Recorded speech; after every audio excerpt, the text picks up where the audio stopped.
So again, hindi ko man kayo mag-greet bawat isa. Welcome po sa ating online worship service, mga kapatid, and hopefully, God will help us. God will remind us of the things that we need to do. So this is the word of the day for this afternoon and this morning, mga kapatid. I really hope and I pray that each one of us are in the safest place, while at the same time, we are in the most blessed time of this moment hearing God's word. So before I start, ano po yung next slide. Just a little bit encouragement. Sabi nga po ni Charles Swindoll, no? Isa po ito sa tinitingala akong teacher of God's word. Ang sabi niya that God's wisest saints are often people who endure pain rather than escape.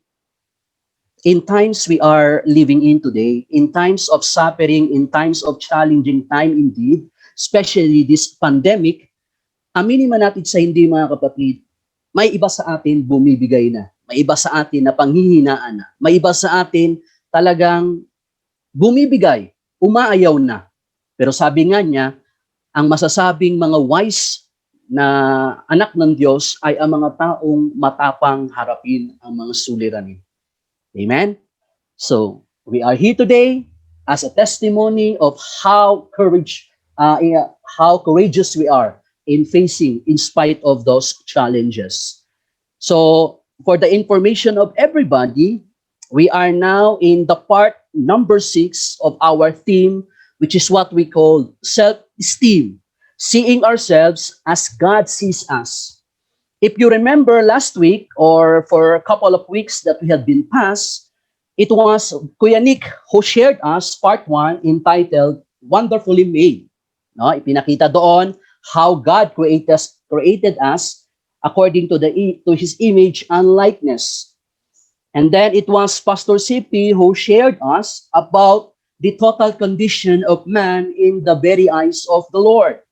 Part 2, which entitled Deeply Fallen. And part 3, we have also another great lesson which given by us, by Pastors too, if you remember, Fully Forgiven. No?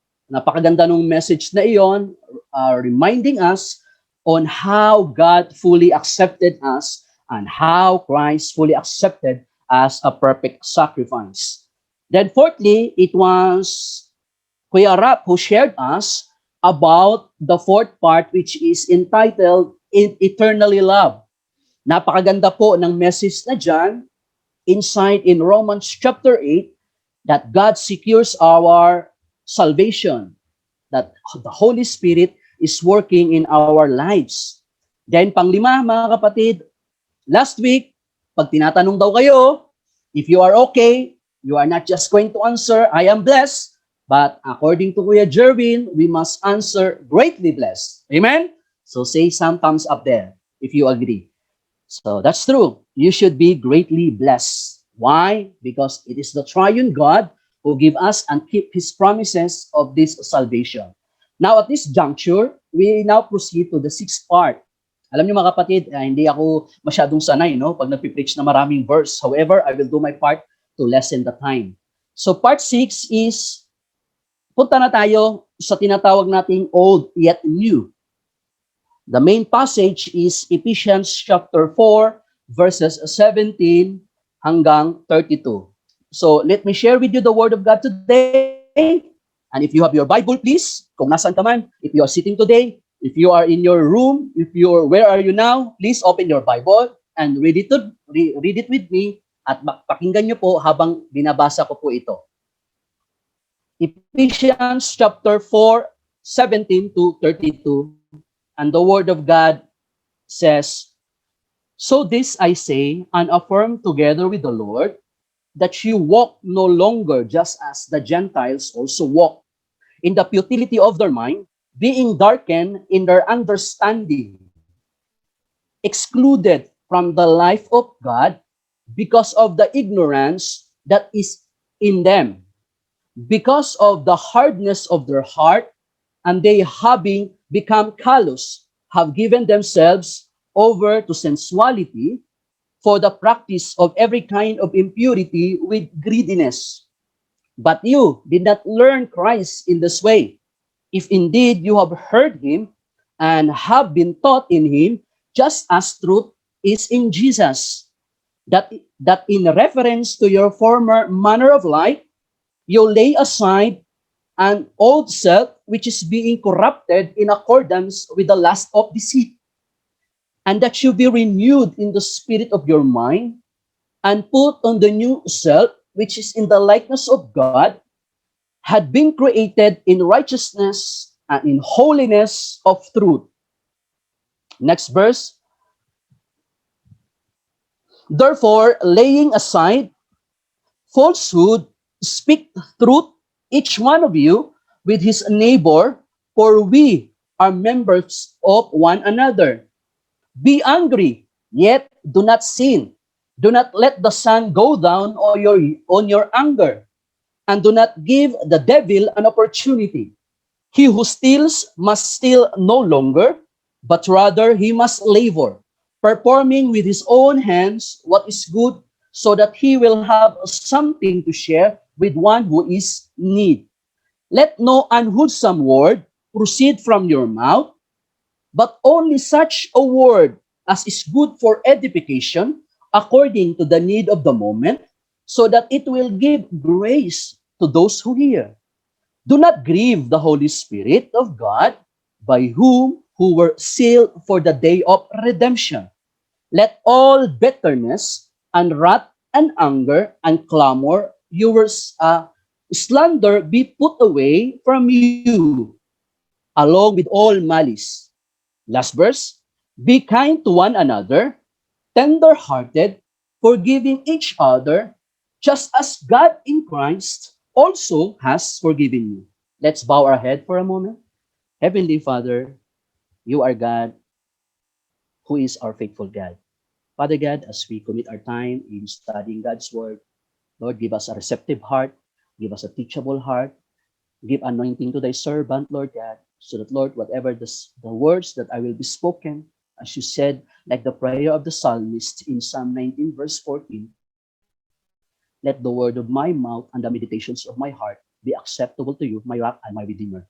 Once again, Lord, we give you all the praises as we study your word. In Jesus' mighty name we pray. Amen. So the title of this message is Old Yet New. So a little bit introduction to the book of Ephesians, mga kapatid. Before I go that, it was Josh McDowell who said, a healthy self-image is seeing yourself as God sees you. No more, no less. So ang ganda nung sinabi niya, that it is impossible to understand our real identity without knowing that God is the one who created us. In other words, what makes us healthy in the image of God simply because we possess those characteristics that is God has given to us after the Christ we are receiving in our lives. So again, he says that the believers are healthy simply because the self-image of Christ was being taken or binigay sa atin by the time we believe in the gospel. So, in introduction of the book of Ephesians, mga kapatid, if you study some books of the Bible, the book of Philippians actually is called the book or the epistle of joy because it mentions so many times the word joy. However, in the book of Ephesians, this is what we call the bank book of the believers. In what sense? Tatandaan natin, physically speaking, if we need money, where to go? You will go to bank to withdraw because that's the money we're deposited in. But in terms of physical, in terms of spiritual, saan tayo pupunta if we want spiritual blessing? Wala kang ibang pupuntahan, kundi pupunta ka in the book of Ephesians. Okay? Because it is so rich in terms of spiritual blessings. And we all know that the book of Ephesians is one of the 4 prison letter written by Apostle Paul during the time he was in jail. The contemporary of that was Ephesians, Philippians, Colossians, and the last book is the book of Philemon. The book of Ephesians also called as the crowning jewel or the capstone of Paul's theology. In other words, kapag pinag-aralan mo ang book of Ephesians, it will give you a doctrinal, foundational, something to help us to walk in the truth, to discern the truth, simply because maganda ang pagkakalatag niya, doctrinal and then practical. So mahalaga na malaman, dapat maalam tayo sa doctrinal so that our practical lives will be manifested. So some says that the truth of this book have impacted so many saints in the entire world. And one of that is Samuel called Rich. Ang sabi niya, it is the divine composition of man. Ang gandang pagkakadescribe niyo about the book of Ephesians. It is the divine composition of man. So may kinalaman kasi siya on how God created man. So, madali lang po matandaan, if you study the book of Ephesians, it is a composition of six chapters. Basically, chapter 1, verses 3, it talks about who we are in Christ. Chapter 4 to chapter 6, it talks about how to live with Christ. In other words, if you see in your screen, chapter 1 to chapter 3, it talks about our wealth in Christ. And in chapter 4 to chapter 6, it talks about our walk in Christ. So in this sermon, mga kapatid, I will just give you, two main heading or two simple outline. Una, believers are to avoid immoral lifestyle. That is in verses 17 to 19.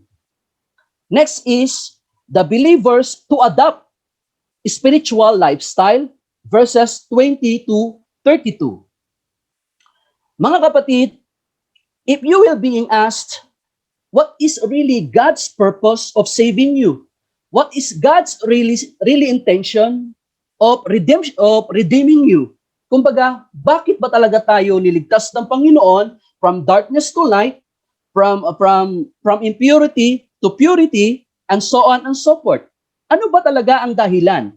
Sa pag-aaralan po natin sa hapon na ito or sa umagang ito, mga kapatid, bibigyan natin tiin ano ba ang klaseng ministeryo na ginagawa o ginagampanan ng banal na espiritu, which is we as a Trinity Reign Beyond Harvest, we believe extremely or alam niyo yon na boldly that we believe in a doctrine of Trinity.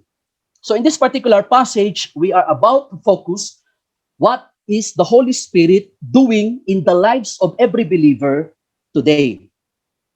So what is the purpose? That the ministry of God, the Holy Spirit, with regards to reproducing holiness in believers. Tandaan po natin yan. His main function is to make us holy like God. He works in what we call sanctification, which is, it means a separation from sin, transform believers into holiness, or could you say a likeness into Christ-likeness. The ministry of the Holy Spirit is not just about a transformation physically or a body work. It has something to do visibly, working in our soul, working in our heart. So primarily, before the manifestation of external changes, it always begins inside. The Holy Spirit transforms us into Christ-likeness as we continue to gaze in studying the Word of God. Okay? Now, if you see in your screen, when you study in the Old Testament, basically, the author of the Old Testament will direct us into what we call godliness.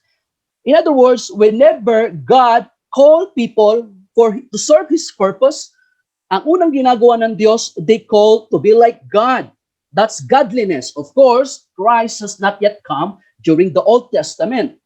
Now, in the New Testament, ang tawag na dito, after Christ has been revealed through the passage of scriptures in the New Testament, ang tawag na sa atin is Christ-likeness. In other words, from godliness in the Old Testament, become Christ-likeness until today. You and I are believers of the Lord Jesus Christ. Everything, we follow the pattern of Christ. Now, as the Holy Spirit comes or calling in the Old Testament, always remember that the message of the Old Testament is we become like God. In the New Testament, we become like Christ. Okay? And the agent of that transformation, it's none other than the Holy Spirit.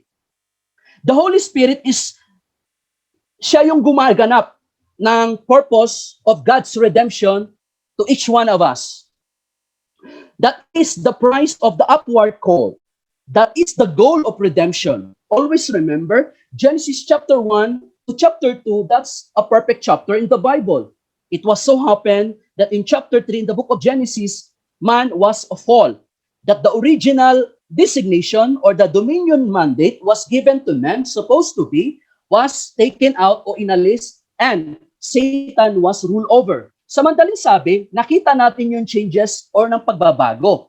Na supposed to be, meron tayong dominion, naagaw ito at naalis. Sa madaling sabi, nawala ang sense of original purpose ng Diyos.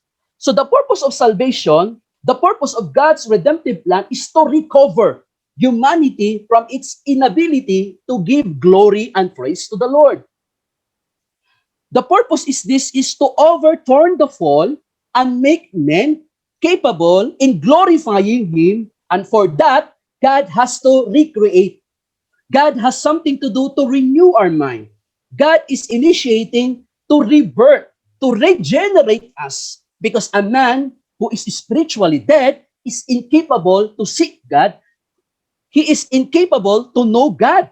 And most of all, he is not interested about the things pertaining to God. So, they have to be born all over again. They have a new nature. They become a new man. We experience new birth. That is why 2 Corinthians 5:17 tells us, behold, if anyone is in Christ, the old has gone and the new has come. The whole work of the Holy Spirit, that's his assignment. It's very easy to celebrate about the love of God, the greatness of God. We sing praises to God. But the plan of God is to take that corrupt nature, okay, who cannot glorify Him, who have no capacity, and we fall short for the glory of God, and now, by recreating us, we are now capable to worship the living God.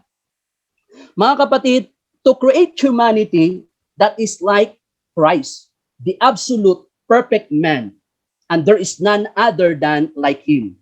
Okay? Not that we are God. We always be a glorified humanity, but we will be as much like Jesus Christ as glorified humanity can be. We will be perfect in the image of God in human form by the power and the working of the Holy Spirit.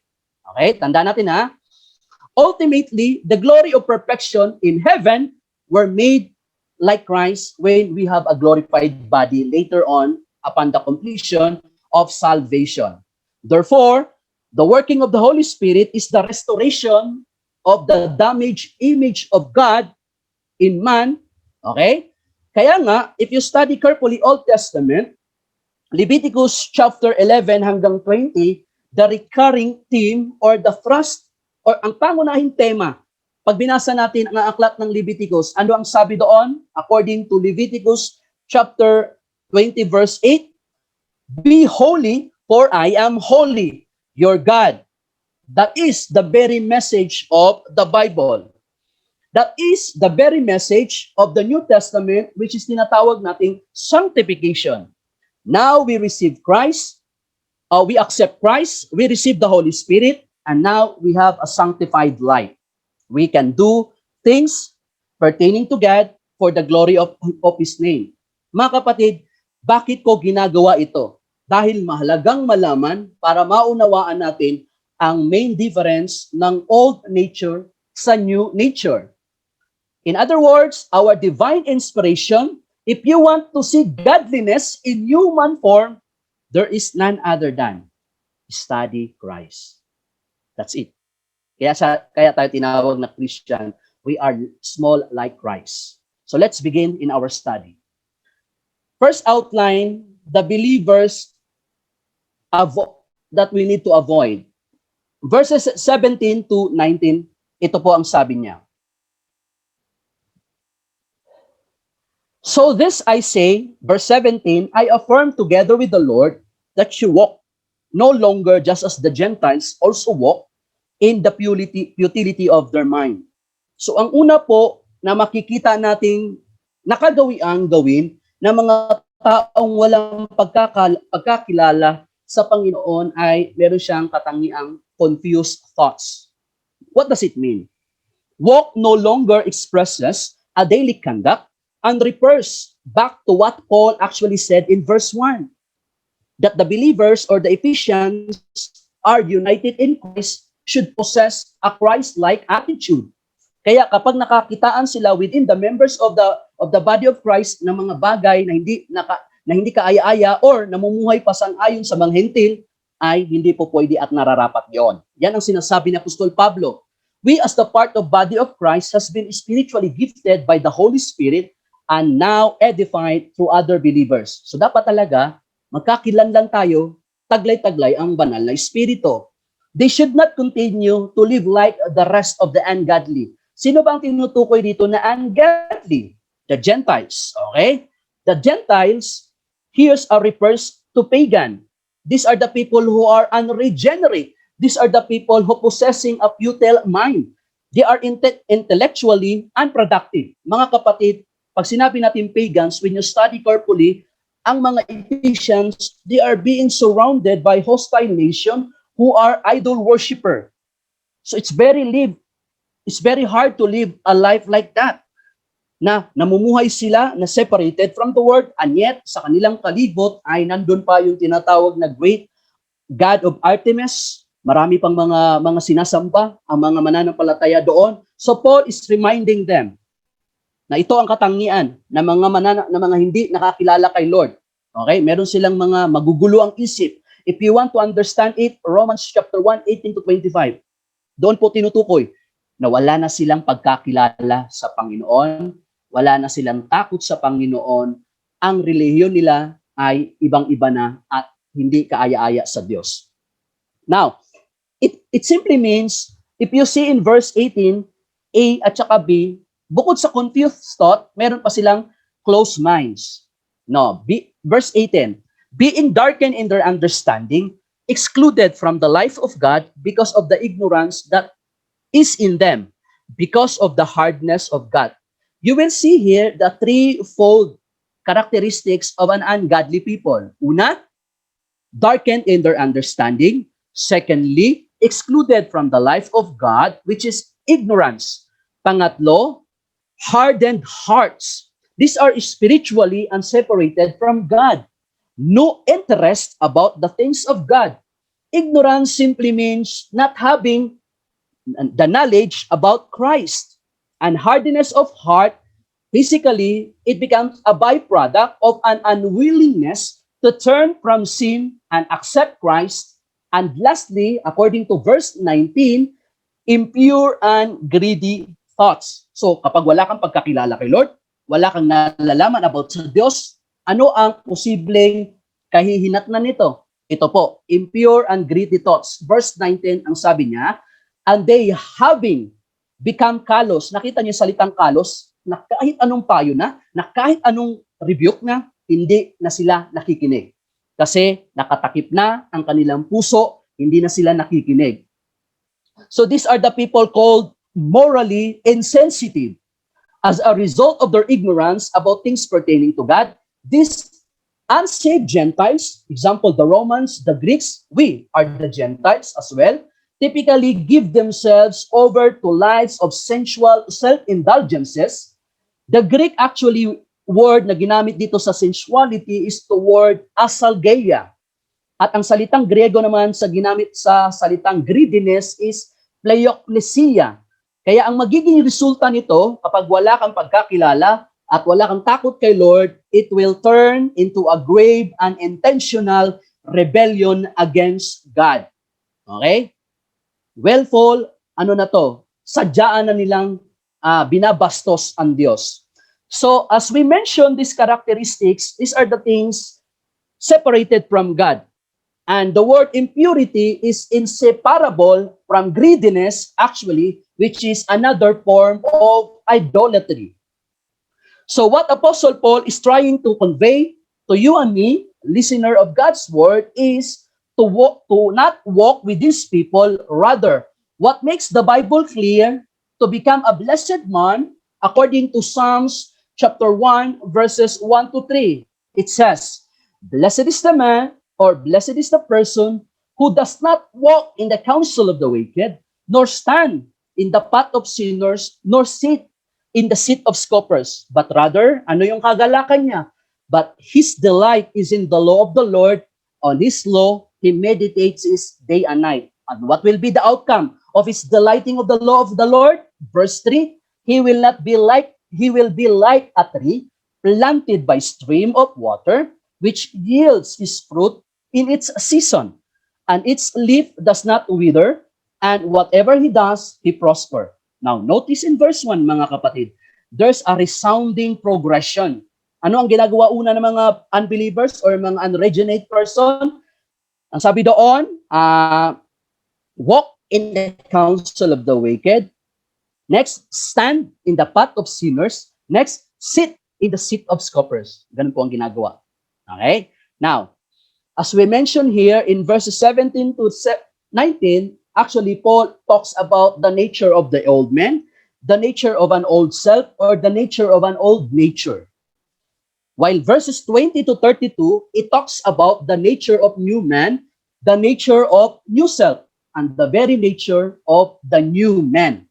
Now, second slide, mga kapatid, or ang kasunod nating outline, verses 20 to 32. Now we talk about the things that we need to adopt. Okay? Ang sabi niya sa verses 20 to 23, "But you did not learn Christ in this way. If indeed you have heard in him and have been taught in him, just as truth is in Jesus." Verse 22, "That in reference to your former manner of life, you lay aside the old self, which is being corrupted in accordance with the lust of deceit." Now, verse 23, "And that you be renewed in the spirit of your mind." So, verses 20 hanggang 23, meron kayong mapapansin or kapuna-punang mga salita. The first word is what you have learned, what you have heard, and what you have taught. Ang sabi doon, in him, referring to Christ. Actually, that is what we call the three figurative descriptions pertaining to salvation. So, ang tawag dyan, new birth.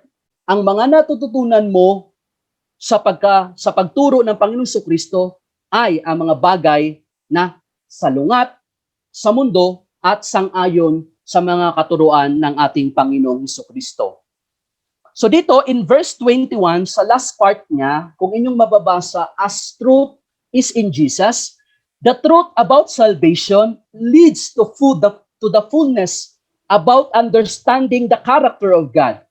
If man, in creation, heaven and hell, judgment, and every single things that correspond to our life today, as according to 1 John chapter 5, ito po ang patotoo ni Apostol Juan patungkol sa katotohanan na kay Hesukristo lamang matatagpuan ang tunay na kaligtasan, na dapat siya nating tinatamasa.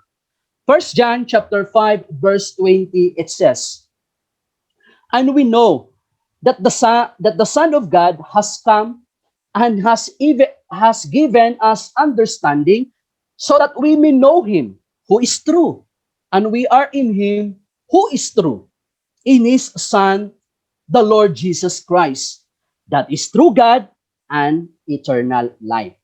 Sa letter B, mga kapatid, as you see in the screen, meron tayong makikita naman yung mga bagay na dapat daw nating alisin.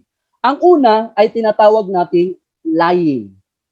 Verse 24 ang sabi doon, "And put on the new self, which is in the likeness of God, has been created in righteousness and holiness of truth. Therefore, laying aside falsehood, speak truth, each one of you, with your neighbor, for we are members of one another." So never allow na ang pagsisinungaling ay mananatili sa atin bilang mga mananampalataya. One of the mark of a great transformation of the believer's life is actually in terms of our thoughts. And the product of our thoughts is the word we speak. Paano ba tayo nakakagawa ng pagsisinungaling? It happens by doing false promises, by betraying, by betraying a confidence or a false excuses.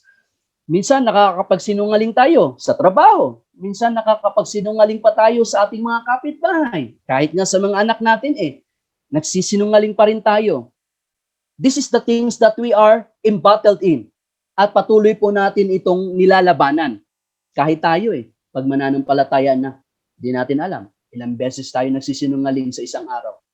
You know, the good thing is, in spite of those ginagawa natin, ano pa rin ang ticket natin to guarantee that still we are in the saving place of the Lord?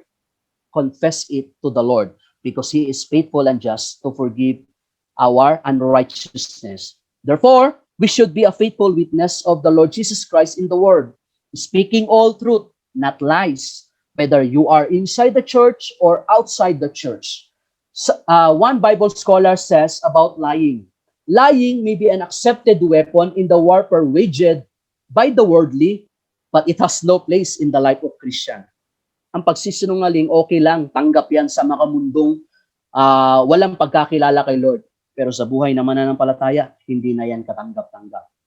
At meron pang isang description, according to John A. Mackay, ang sabi niya, a lie is a stab into the very vitals of the body of Christ. Mga kapatid, huwag i-develop ang patuloy na pagsisinungaling, bagkos alisin na natin ito at as much as possible, kung nakakagawa pa tayong magsinungaling, i-confess natin agad kay Lord. This is what Paul is saying to us. Second thing is uncontrolled anger, according to verses 26 to 27.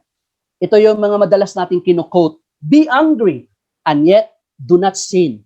Do not let the sun go down on your anger, and do not give the devil an opportunity. Mga kapatid, actually, verse 26 is a direct quotation from Psalms chapter 4, verse 4. And it says, tremble and do not sin. Meditate in your heart upon your bed and be still. In other words, anger can be good or bad depending upon on the motive or the purpose. Paul is saying about what we call the righteous indignation. Ano ba ibig sabihin nun? Kumbaga, ang pagkapuot ay napupuot tayo bilang mga mananampalataya, napupuot tayo sa patuloy na paggawa ng kasalanan or sa mga kasalanang patuloy pa na namumuhay sa atin. Dapat ganung klaseng pagkapuot. However, anger is not a sinful per se, or anger is not a sinful itself. If you remember the story in John chapter 2, verses 13 to 16, it was Jesus Christ who cleanses the temple. So, nagkaroon siya, pinakita niya ang anger, however, he did not commit sin. Why? Because there's a sense of zealousness about the house of the Father, that instead, it is the house of prayer, it becomes the house of deans or robbers. In other words, there is such thing, mga kapatid, na tinatawag na nating righteous indignation. Ang sabi nga doon, sa Mark chapter 3, verse 5, this incident during Sabbath, na nakita ito ng mga religious leader, and when Jesus healed the withered man, ang sabi po niya sa verse 5, after looking around at them with anger, grave at their hardness of heart, he said to a man, stretch out your hand. And he stretched out, and was restored. So sa kabila ng magandang outcome na ginawa ni Lord, regardless of Sabbath day man yon, ay hindi ito tinanggap ng mga religious leader. So what kind of anger pinakita ng Panginoong Kristo is unbelief, o yung walang tunay na pagkakilala sa Kanya at lalong-lalo na sa Diyos Ama. So mga kapatid, to be honest with you, anger is one of the most challenging Christian virtue that we are facing. Isa po ito sa pinakamabigat na katangian na dapat nating i-handle. Alam niyo mga kapatid, even in the church, sa ating mga church, or sa kinabibilangan nating iglesia, para sa inyong kaalaman mga kapatid, Sa bansang Pilipinas ngayon ay patuloy ang pagbibigay ng ayuda sa tinatawag nating Social Amelioration Program. Unfortunately, very common siya or nakikita siya sa mga balita, pinamimigay ang pera, pero sad to say, many of our church members are unfortunately didn't able to receive those financial blessings. However, sad to say, sa pamamagitan ng mga social media, ang mga kapatid, nakawaan-awa sila ng Diyos, sila pa ang nangunguna sa mga negatibong komento sa mga social media. Sila pa ang nangunguna as if baga wala silang pagkakilala sa Diyos. Sila pa ang nangunguna as sila pa ang nagdadala sa mga tao na magkaroon o magtanim pa ng sama ng loob. Nakakalungkot mang isipin na kahit ang ayuda ay nandyan, hindi po talaga lahat nakakatanggap. Ano't ano man ang mga dahilan, if there's a corruption in those barangay officials, let God deal with them. Ang bottom line is, if you have our identity in Christ, dapat nakakitaan pa rin tayo ng kakaibang ugali or attitude sa kabila ng mga bagay na hindi ginagawa maganda sa atin. Common po ito ngayon. No? Lack of patience. Talaga naman, makikita mo, very toxic na ang social media ngayon na talagang sumusubok sa pagiging Kristiyano ng isang tao. Again mga kapatid, do not be, okay lang magalit, but see to it, huwag kang mag-commit ng pagkakasala. Mahirap gawin, that is why. It is only through the help of the Holy Spirit. Pangatlo po is yung tinatawag nating stealing. According to verse 28a, he who steal must steal no longer. Take note mga kapatid. There are the economic collapse. There are so many company na nagsasara. Maraming mga tao ang natenga. So what we expect? Kapag sikmura na o ang sikmura na ang tumatawag sa kanya-kanyang pamilya, kapatid, hindi maiwasan sa iba. But if you are unbeliever, it's okay. But if you are a believer, that's not okay. Okay? Madaling sabihin na magnakaw ka kasi nagugutom ang pamilya ko. Okay lang yan sa mga hindi pa nakakilala kay Lord. Pero ikaw na nakakilala, Paul is reminding us, wag na wag mong gawin. Now, paalala lang mga kapatid stealing per se, hindi lamang sa mga bagay na hindi sa'yo. Pagnanakaw ng oras sa kumpanya, pagnanakaw ng mga pagmamayari, mga bagay na pagmamayari ng iyong kumpanya. So, we must be convicted, mga kapatid. Mag-iingat po tayo at pinalalahanan tayo ngayon. So, stealing, instead of stealing, work hard. Yan po ang payo niya. Actually, this is a reaffirmation of what Exodus chapter 20 verse 15, ang sabi doon, you shall not steal. Okay? Pang-apat, corrupt longings. Verses 29 at saka 31, ang sabi po dito, let no unwholesome word proceed from your mouth, but only such a word as it is good for edification. So ano ba ito mga unwholesome word na ito? According to verse 31, bitterness, wrath, anger, clamor, slander, sabi doon, put away all these things. Pag sinabi natin bitterness, it reflects a smoldering resentment. It is the opposite of sweetness and kindness. Yung tipong yun nga, hindi nakatanggap ng ayuda, yung ano ba naman yan, yung mahilig manutya, yung alam mo yun, dahil sa dala ng pagkainggit, nagkakaroon ka na ng self-pity. So kapatid, kapag Kristiyano ka na, dapat wala ka ng ganung pag-uugali. Amen? Kung nakatanggap, pasalamat. Kung hindi man, pasalamat pa rin. Di ba? Kung minsan nasusukat ang tunay nating pag-uugali sa mga bagay na hindi maganda or circumstansya na nangyari sa ating buhay. Mga kapatid, maganda man o hindi, always give thanks to the Lord. Okay? Because everything happens for a reason. Ang sabi ng 1 Thessalonians 5:18, in everything, give thanks to the Lord. So, next is wrath. It has something to do with a rage resulting into a great retaliation. Yun nga, yung mga hindi nabibigyan ng sap, hindi naabutan ng pagpapala, nandyan na, umaabot na sa suntukan, nandyan na, umaabot sa paninisi, maraming mga paraan o nagiging ugat ng pag-aaway. Yan po, nagkakaroon siya ng galit sa sarili.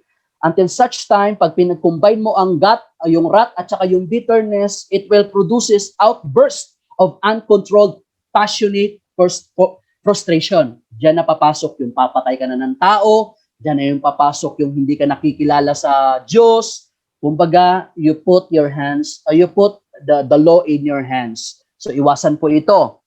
Now, what is clamor? Actually, clamor is an outcry of strife out of control. Yung tipong nagwawala ka na, yun nga, napapanahon kasi yung hindi ka nakakatanggap ng ayuda. Maraming Kristiyano talaga. Nakakalungkot. And I am humbly admitted, even our church today, meron pa rin mga taong gano'n. Kapatid, kung makikinig ka man sa mensaheng ito, manatili kang tapat sa Diyos, manatili kang magtiwala sa Diyos, at huwag mong titignan lagi ang mali ng taong nakikita mo sa iyong paligid. Otherwise, bababaw, mawawala ang pagiging Kristiyano mo. Slander is an evil, speaking false accusation. So sama-sama na ito yung mga bagay na hindi magandang pag-uugali ng mga unbelievers or tayo mga believers na dapat na nating hindi gawin. Yung malice, it is a general term for evil. It is considered to be the root of all vices. Now, panglima, isa po ito sa napaka-importante at mahalaga. Do not grieve the Holy Spirit according to verse 30. Ang sabi niya doon, do not grieve the Holy Spirit of God by whom you were sealed for the day of redemption. Ang ganda nito mga kapatid. What makes the Holy Spirit grieve is that being sorrow or pain when we are not living according to God's standard. In what way? The way we speak, the way we think, and the way we act.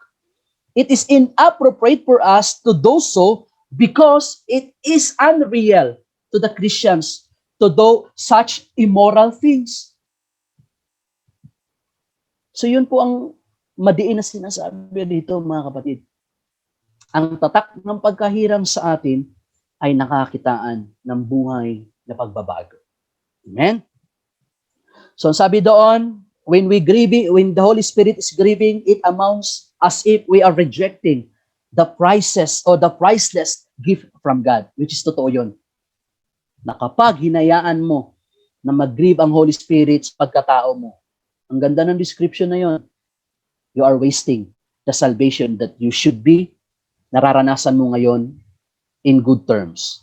So, what are the things na binibigay ng Holy Spirit sa atin? Okay? Ulitin ko, ang pinag-aaralan natin may kinalaman sa pagbabagong buhay at ang banal na Espiritu ang siyang gumaganap nito when we yield to His power. Una po, ang ginagawa ng Holy Spirit is there's a personal care. John 14 verse 16, but the Helper, the Holy Spirit, whom the Father sent in my name, He will teach you all things and remind you all what I have said to you. So mga kapatid, hindi natin kayang gawin according to the flesh, but according to the Spirit, He is our helper. Secondly, we have what we call a personal intellect. What makes us wise in the very eyes of God and what makes us unwise in the eyes of the world. First Corinthians chapter 2 verse 11. Ito po ang sabi, for who among people knows the thoughts of a person except the spirit of the person that is in him?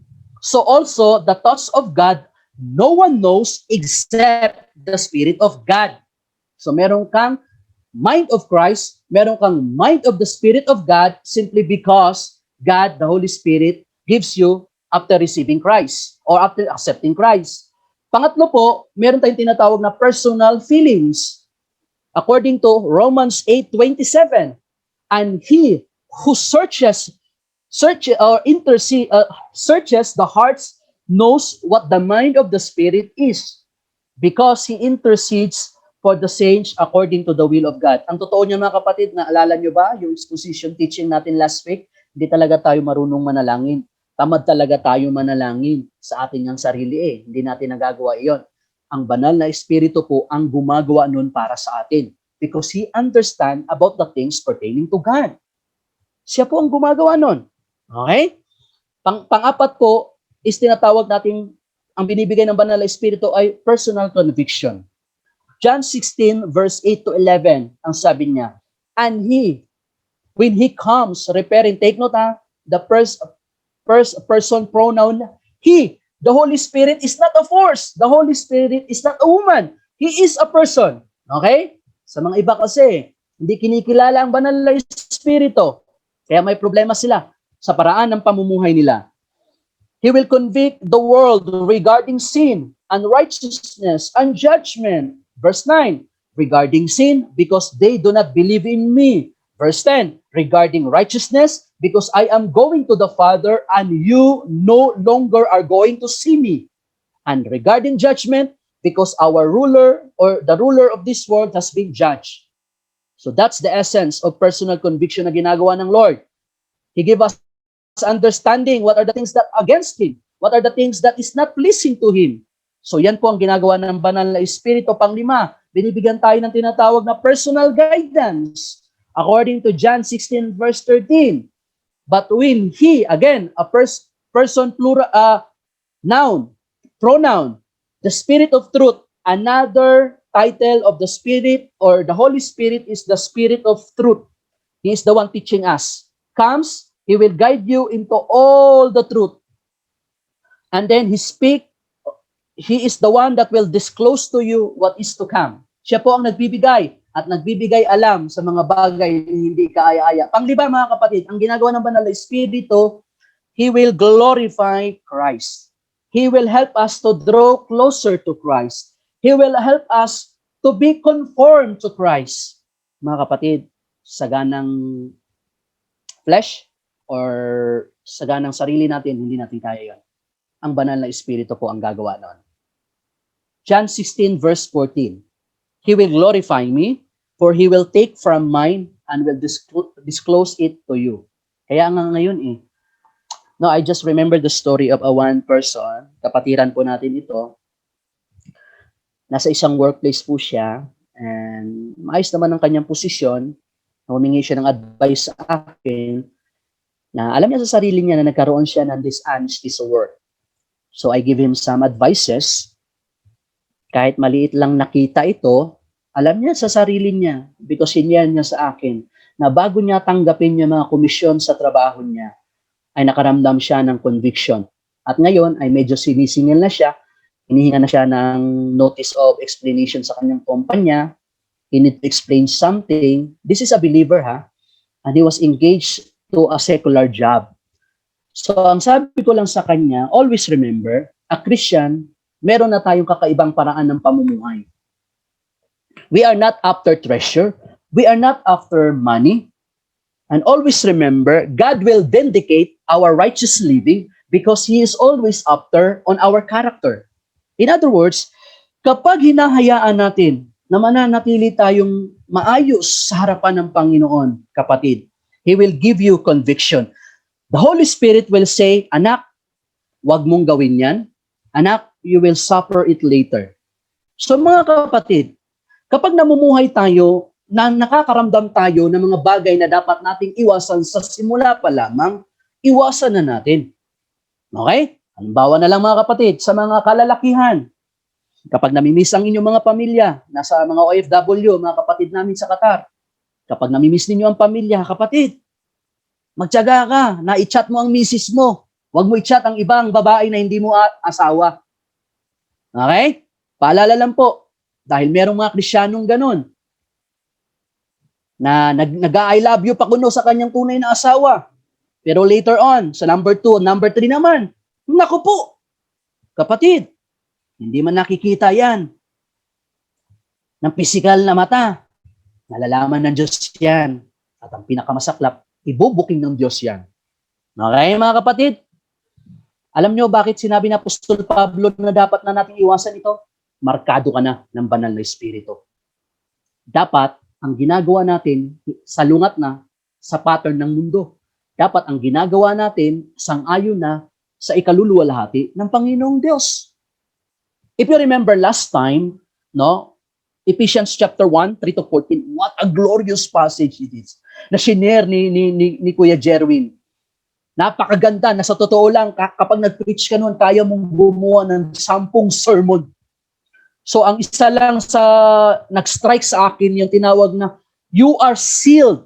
Silyado ka na, markado ka na Kapatid, itatak natin sa ating kukote, markado na tayo ng banal na espiritu na dapat hindi na natin ginagawa mga bagay na hindi kalugod-lugod sa Diyos. Na dapat gawin lang natin ang mga bagay na nagbibigay sa Kanya ng kagalakan, ng kaluwalhatian. Okay? For me, pag sinabi natin silyado ka na, meron itong napakagandang mark. Una, lagi kong sinasabi, it is a mark of security. It is a mark of authenticity. It is a mark of finality. And it is a mark of authority. Kapatid, how do we apply it today? Ikaw ay markado ng tunay na taglay-taglay si Kristo. Na sa tuwing titingin ang tao sa iyo, pwede silang maniwala na ang Diyos na kinikilala mo, ang Diyos na pinanampalatayanan mo, ang Diyos na pinaglilingkuran mo ay totoo kasi nakikita sa iyo. Kaya yung iba, kung minsan ayaw lumapit sa Diyos, ayaw sumamba sa Diyos, at ang pinaka-worst, ayaw maglingkod sa Diyos. Nakakita kasi sila ng Kristiyano, puno. Pero ang totoo, hindi namumuhay ayon sa pagkilos ng Santong Espiritu. Yan ang malungkot na katotohanan. So ano naman yung mga positive side, mga kapatid, na dapat nating i-adapt? Una is what we call truthfulness. Verse 25, it says, therefore, laying aside falsehood, speak truth, each one of you, with his neighbor, for we are members of one another. Alam mo, ang madalas na nagiging cause ng kaguluhan ay dahil sa mga kasinungalingan. So dapat hindi na siya nananatili sa atin. Secondly, positive things that we need to adopt is honest labor. Magtrabaho tayo ng may katinuan. Magtrabaho tayo, anong sabi doon? You are not serving your earthly master. You are serving your heavenly master. Huwag kang magtrabaho ng masagana kapag hindi ka nakakita ng earthly boss mo. Nakita ka man o hindi, dapat nagtatrabaho ka ng marangal because you are serving the real master. And God, theologically speaking, He vindicates, He declares about that working truthfully, working rightfully is pleasing to the Lord. 2 Thessalonians chapter 3, verse 11, it says, for even when we were with you, Paul is speaking to the church of Thessalonica, we used to give you this order, if anyone is not willing to work, he is not to eat. No? Kapag walang no work, no eat. Buti na lang, kahit wala akong work, marami pa ring eat. Praise be to God, because God is faithful. Then he is not eat either. Verse 11, for we hear that some among of you, leading an undisciplined life, doing work at all, but acting like busybodies. Meron palang mga iba, no? Na busy-busyhan lang, pero ang totoo, wala na palang talagang trabaho, umaasa lang sa ayuda, umaasa lang suporta. Alam mo, sabi nga sa comment sa social media, that's a Filipino toxic culture. Hindi natin sila natuturuan paano magpagal sa trabaho. Number 3, building one another. According to verse 29, ang sabi niya doon, but only such a word as is good for edification, according to the need of the moment. Alam niyo mga kapatid, pag sinabi nating edification, a need for every moment, sa totoo lang, mahirap mag-preach ng ganito, yung parang puro na lang, para bagang pagalit na lang, lagi na lang nagpapaalala ang pastor, mga elders sa inyo sa mga bagay na dapat nating hindi gawin o sa mga bagay nating gawin. Pero mga kapatid, alam nyo, at this moment, higit na kailangan natin yung encouragement. At this moment, higit na kailangan natin yung accountability. At this moment, ang kailangan talaga natin yung talagang, yung pinakatuhod natin, nakalapat na sa sahig. Kasi we are seeking divine intervention. We are asking God na talagang, Lord, like the prayer of Habakkuk, Lord, hanggang kailan ba ito mangyayari sa amin? Lord, have mercy on us. Again, mga kapatid, if you are active in social media, see to it, you say a word that will afflict the mind of everyone that will read your comments. Kaya nga, in my own little ways, sa Facebook ko, kapatid, di ba pwede na makapag-encourage tayo ng mga taong mga kaibigan natin?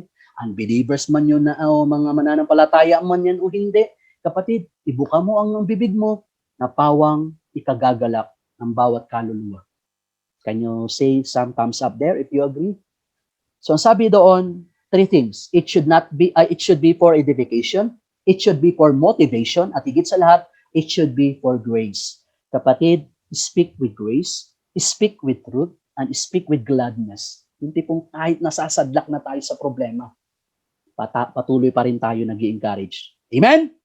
Isa yan sa katangian ng mga mananampalataya na kahit hirap na sa buhay, kahit 4 na buwan na walang sahod, nadadagdagan pa rin ang timbang. Ay, hindi. Kahit 3 buwan na walang sweldo, hindi pa rin pinababayaan ng Diyos. Kahit 3 buwan na walang sweldo, lagi pa rin nakangiti. Those are simple manifestation that real joy found is inside in Christ. Pang-4, kindness and compassion. According to verse 32, be kind to one another, tender-hearted. Ang gandang payo, no? Mga kapatid, ugaliin natin to na kapag tayo ay mga mananampalataya. Kamusta ba? Mabait ba tayo sa mga mananampalataya lang? O abusado tayo sa mga hindi? Pwede ba yun? Mga kapatid, we should have a fair judgment. Meron kasi iba ngayon mabait lang tayo kasi napakikinabangan natin sila. Paano naman mga hindi? Di ba nagiging salbahe kahit Kristiyano na? Aminin. So, nawa, wala sa atin noon. So, ang sabi rito, tender-hearted or compassionate. Pag sinabi natin compassion, action, kumbaga passion with action. So, I really praise God, mga kapatid. Mga kapatid, gusto ko lang encourage. According to shinare ko kanina regarding sa word.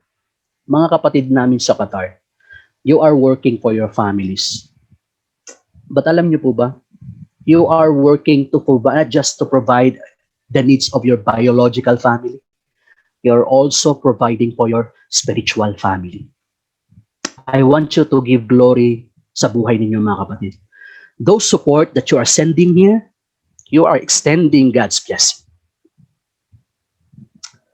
Kindness in this very moment is very in demand. Kindness, yung pagiging compassionate natin. Minsan nasusubok pa rin to, kahit Kristiyano ka na. Yung tipong yung iba sa atin, halimbawa, we are in the Philippines, wala nang mabunot sa bulsa. It's very hard to be compassionate. It's very hard to be kind. Pero kung meron ka, you should express compassion. You should extend kindness. Pero kung wala na, doon na nagkakapalo. So again, I commend all of you. The faithfulness of your tithes and offering. We are just following what the Lord is saying about helping to one another. So kanina nga busy na naman ako sa compute. Kasi again, we will extend little help to our kapatiran. And no work, no pay. That's it. That's the reality. But God is faithful to them. So last is forgiveness, mga kapatid. Sorry, naiyak lang ako. Forgiving each other, just as God in Christ also has forgiven you. Those who have been forgiven so much by God, should all of the people forgive. Kapatid, malaki man yan o maliit, maging mapagpatawad ka. Kahit gaano pa, mga kapatid, it's very hard to share. Iba sa ating mga kapatid na scam, na hindi basta-basta ganun kahalaga. Hindi madali ang magpatawad kung ikaw ay niloko. But I really pray na ayusin ng Lord ang puso nila.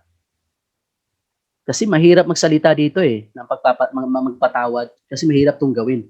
But I really pray God na nawa magawa nila ito sa mga taong nanloko sila sa kanila.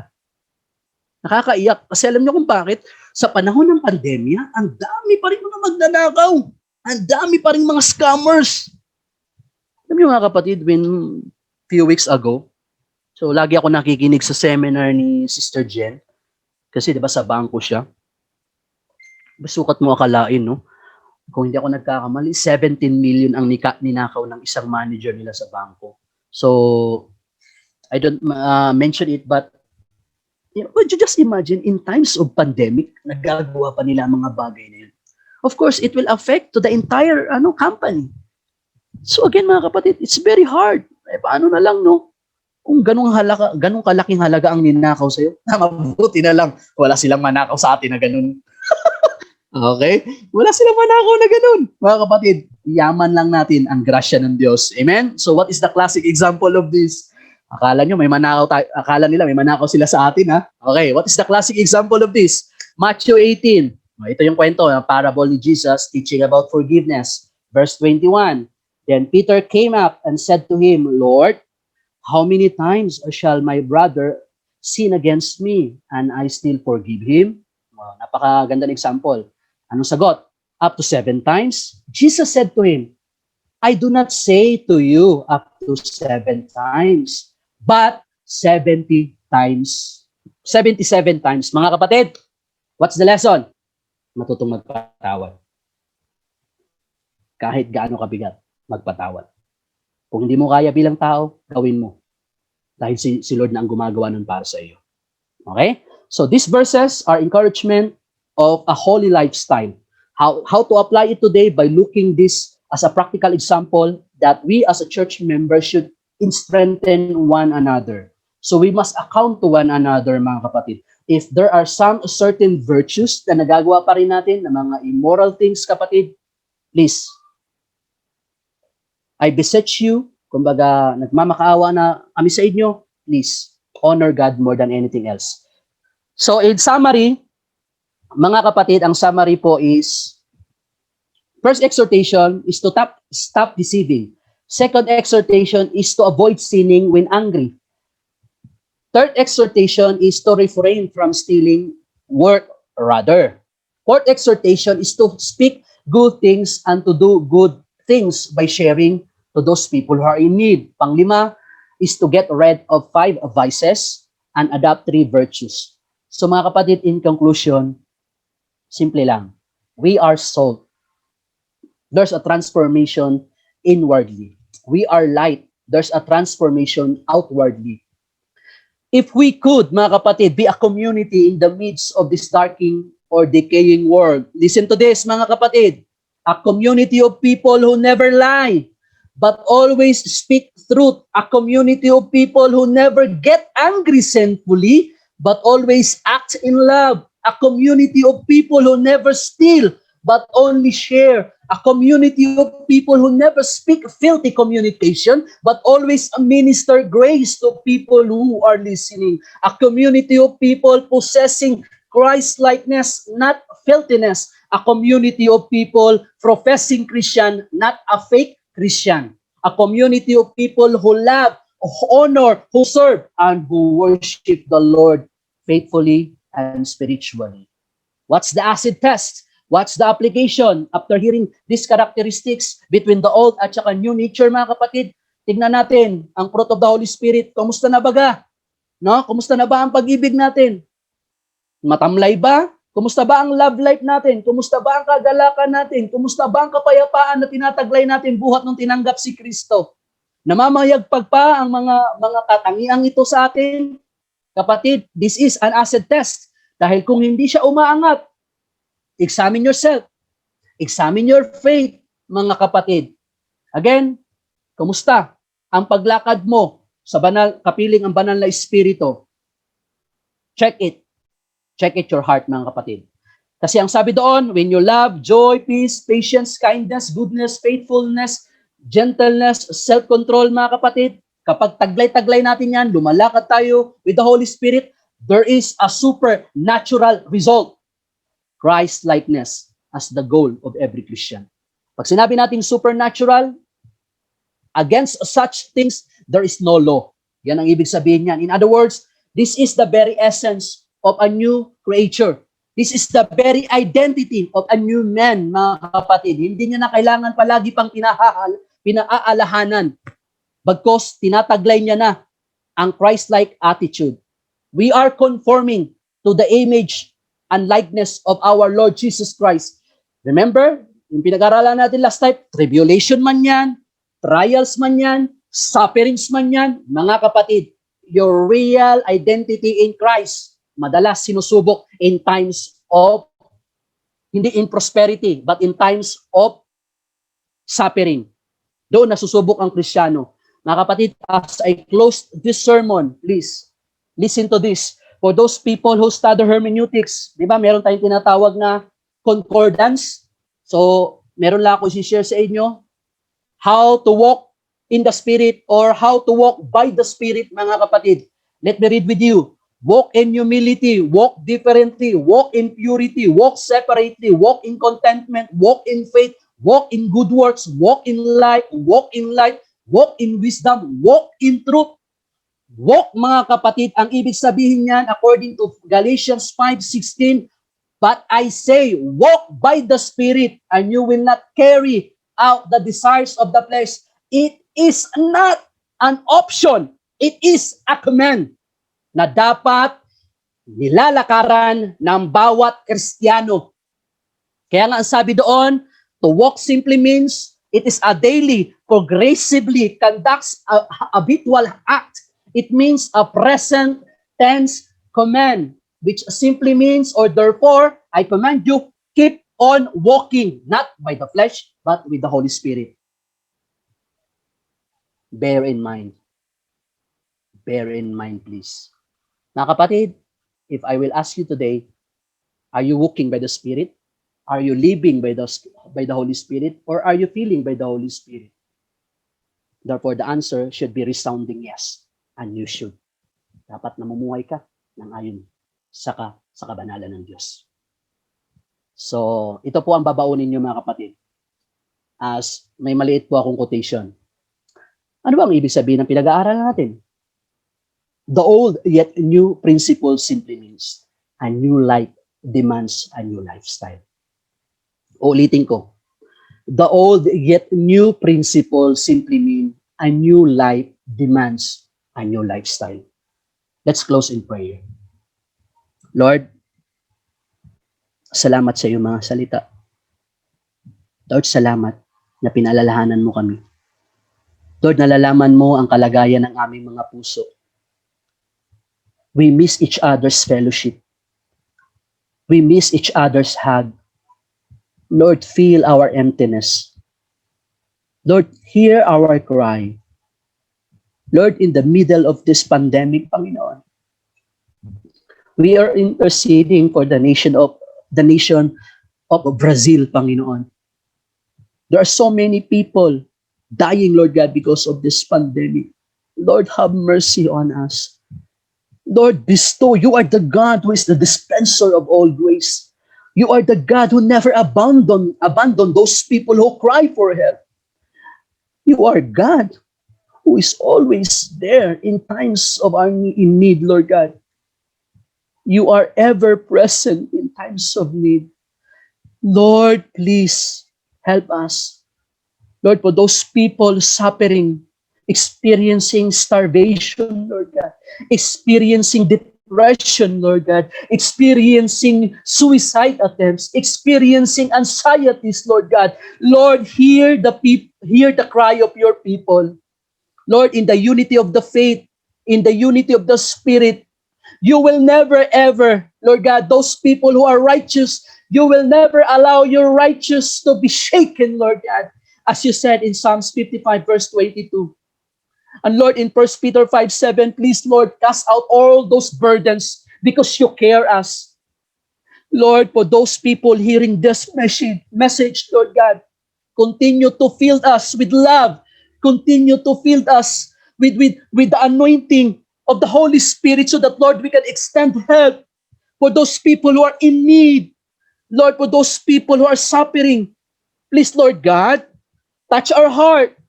Lord, we are not just sitting in our room. Lord, we are not just nakahiga lang, doing nothing, Lord God.